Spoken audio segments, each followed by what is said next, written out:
توکل و همراهانش در ساختمان در مسکو کار میکنند، اما از سری وقت نرسیدن مصالح و با تأخیر گرفتن معاش شکایت دارند. گاه میشد خوب بود، گاه میشد خوب نبود. هر پرابلم اساسی این چه گویم زدش که شدن، یعنی با خفا موندن متریال ساختمانی از سببی که مقصد متریال دیر میبیاد. هر سال هزارها شهروند تاجیکستان به مثل توکل برای دریافت کار و معاش مناسب به روسیه می روند. آنها اساساً در ساختمان بیناها و بازارها کار میکنند، ولی حالا میگویند که یافتن کار خوب آسان نیست. 4 ماه فوریه آمده بودم، 4 ماه بیکار خوابیدم، خیلی قرضدار شدیم. سبب بیکاریمون هم به حساب جنگ اوکراین و روسیه.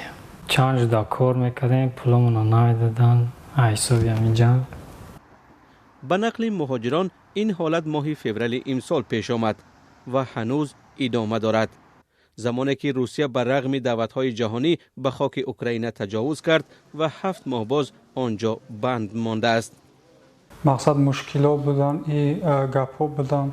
اولی که سر شد، بعد همین سال نو ماه فوریه مارت، یک همیشه بیکاری، یک همیشه اقتصاد وضبین کردن بود. همه کار در تاثیر خش رسوند.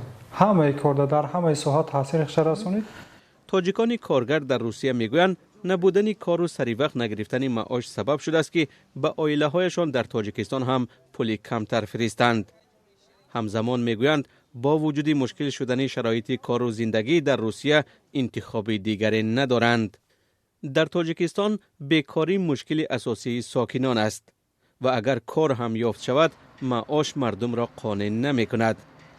مقامات تاجیکستان میگویند بیش از 600,000 شهروند کشور در روسیه هستند، ولی مقامات روسیه شماره مهاجران تاجیک را به مثل توکل و همراهانش زیاده از 1 میلیون نفر می‌دانند.